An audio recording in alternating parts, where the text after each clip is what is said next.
વડોદરામાં ભાજપના એમએલએ અને કોર્પોરેટર સામસામે જોવા મળી રહ્યા છે તો શિવાજી મહારાજની જૂની પ્રતિમાને લઈને વિવાદ વકર્યો છે। પાલિકાની સામાન્ય સભામાં ઉગ્ર દલીલો થઈ તો એમએલએ અને કોર્પોરેટરના એકબીજા પર આક્ષેપ કરવામાં આવ્યા છે।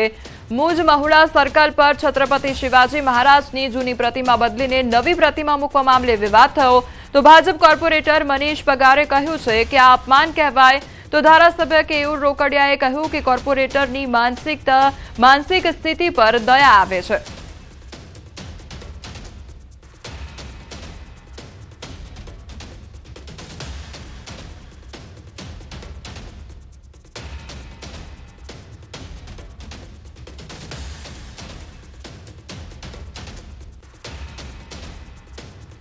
તો શિવાજી મહારાજની પ્રતિમાને લઈને આ વિવાદ વકર્યો છે અને જે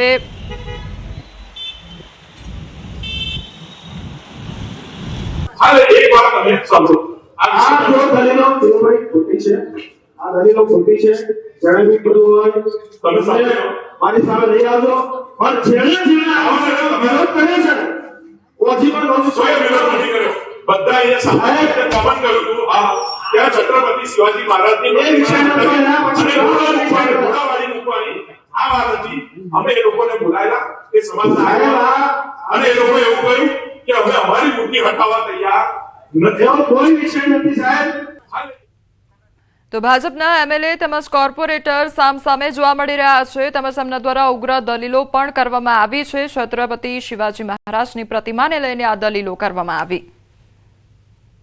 મારા વોર્ડ વિસ્તારમાં આવેલ મુચમોડા સ્થિત શ્રી છત્રપતિ શિવાજી મહારાજની જે પ્રતિમા છે એ અશ્વારૂઢ નથી અને આપ પૂરા વિશ્વમાં ક્યાંક પણ જોશો તો શ્રી છત્રપતિ શિવાજી મહારાજ હોય મહારાણા પ્રતાપ હોય તો અશ્વારૂઢ પ્રતિમા હોય તો એ શોભે છે એમના કદ પ્રમાણે એમના ઇતિહાસ પ્રમાણે અને એમના શૌર્ય પ્રમાણે।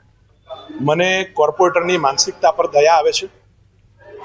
જે માણસને એ ખબર નથી કે ત્યાં મૂર્તિ છત્રપતિ શિવાજી મહારાજની જ છે, બીજી કોઈ મૂર્તિ નથી અને એ પણ છત્રપતિ શિવાજી મહારાજ જોડે જોડાયેલા લોકોએ જ મૂકી છે।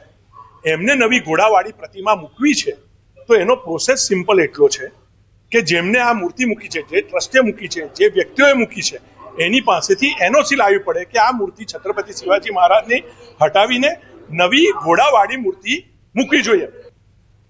ઠંડી અંગે હવામાન વિભાગ દ્વારા આગાહી કરવામાં આવી છે। આગામી 7 દિવસ વાતાવરણ યથાવત રહેશે તો ઉત્તર પૂર્વના પવન ફૂંકાયા છે। સૌથી નીચું લઘુત્તમ તાપમાન કેશોદમાં નોંધાયું છે તો કેશોદમાં લઘુત્તમ તાપમાન 10.2 ડિગ્રી નોંધાયું છે। સૌરાષ્ટ્ર અને ઉત્તર ગુજરાતના કેટલાક ભાગોમાં લઘુત્તમ તાપમાન સામાન્ય કરતા ઉપર રહ્યું છે।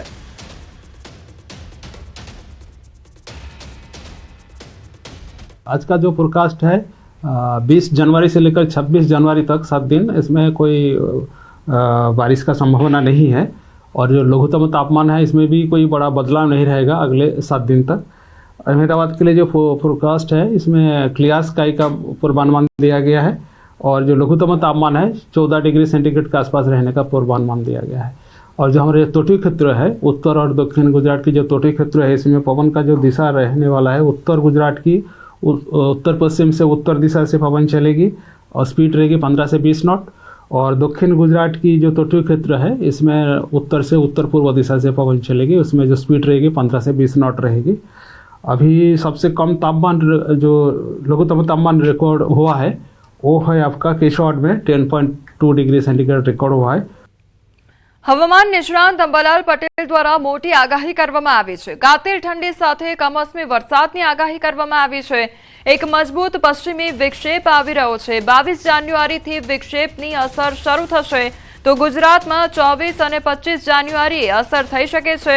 પશ્ચિમ સૌરાષ્ટ્રના ભાગોમાં વાતાવરણ પલટાશે તો કચ્છ બનાસકાંઠામાં પણ હવામાન પલટાશે। આ સિઝનનો સ્ટ્રોંગ પશ્ચિમી વિક્ષેપ છે તેવું પણ કહેવામાં આવ્યું છે। ઉત્તર ભારતમાં હિમવર્ષાની શક્યતાઓ સેવાઈ રહી છે તો રાજસ્થાનના ભાગો ઉત્તર ભારતના ભાગોમાં હિમવર્ષા થવાની શક્યતા પણ વ્યક્ત કરવામાં આવી છે।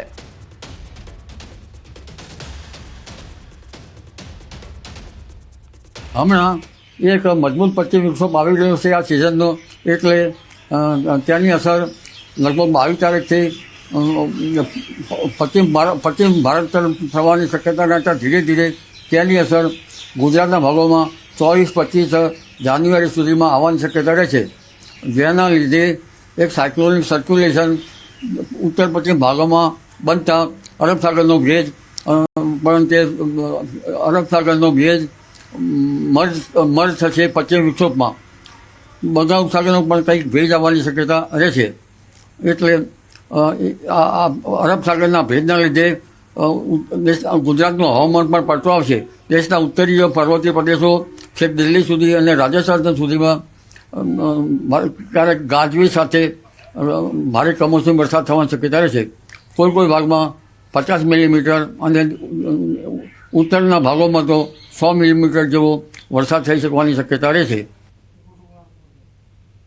તો ફેબ્રુઆરીમાં 3 વાર હવામાન પલટાઈ શકે છે. હવામાન નિષ્ણાંત અંબાલાલ પટેલની આગાહી સામે આવી છે. ફેબ્રુઆરીની શરૂઆતમાં પણ વાતાવરણ પલટાશે તો વિક્ષેપની અસરથી કાતિલ ઠંડીનો રાઉન્ડ આવશે. 8 ફેબ્રુઆરી આસપાસ વાદળછાયું વાતાવરણ રહેશે. 12 ફેબ્રુઆરીથી ફરી હવામાનમાં પલટો આવશે. 23મી ફેબ્રુઆરીમાં પણ હવામાનમાં પલટો આવી શકે છે. ફેબ્રુઆરીની શરૂઆતમાં પણ હવામાન પલટાશે અને પશ્ચિમ વિક્ષોભ અસર થતાં હાડ કંપાવતી બર્ફીલી ઠંડી આવવાની શક્યતા રહેશે.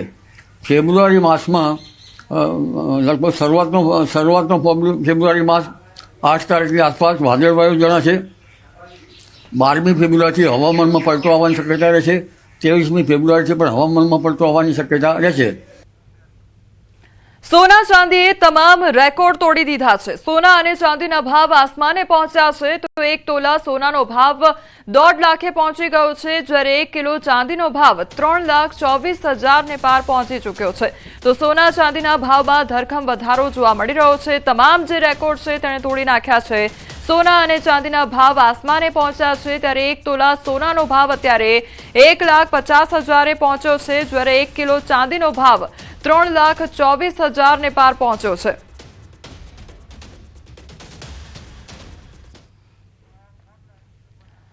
સંવાદદાતા દીપિકા અમારી સાથે જોડાઈ ગયા છે. દીપિકા, સોના ચાંદીના ભાવમાં ધરખમ વધારો, અત્યારે માર્કેટ પર કયા પ્રકારની અસર જોવા મળી રહી છે? બિલકુલ, સોના ચાંદીએ જે પ્રકારે ઇતિહાસ રચ્યો છે તેને લઈને સૌથી મોટી વાત એ છે કે રોકાણકારો માટે અત્યારે કહી શકાય કે ખુશીનો માહોલ છે. પરંતુ બીજી તરફ લગ્નસરાની સિઝન શરૂ થઈ ચૂકી છે અને તેને કારણે ખાસ કરીને સોના ચાંદીના ભાવમાં જે પ્રકારનો ઉછાળો જોવા મળ્યો તેને કારણે ખરીદીનો જે પ્રકારે ટ્રેન્ડ જોવા મળી રહ્યો છે, જૂનું સોનું લઈને લોકો નવું સોનું લેવા જઈ રહ્યો છે, તે પ્રકારનો ટ્રેન્ડ હાલ જોવા મળી રહ્યો છે. આ પ્રકારનો જે ઉછાળો છે હજુ પણ વૈશ્વિક બજાર ઉપર સૌથી મોટી હાલ અસર જોવા મળી રહી છે. હજુ પણ વધારો થઈ શકે તેવું નિષ્ણાતોનું માનવું છે.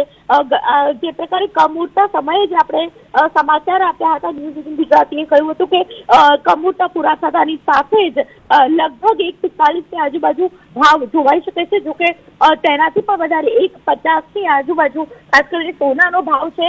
બીજી તરફ ચાંદી 3 લાખ ને પાર થઈ ચૂકી છે અને હજુ પણ જે પ્રકારે નિષ્ણાતોનું માનવું છે સોનું છે 1.75, જ્યારે ચાંદી છે તે 5 લાખની આસપાસ જોવા મળી શકે છે. જી દીપિકા, સમગ્ર માહિતી બદલ આપનો આભાર.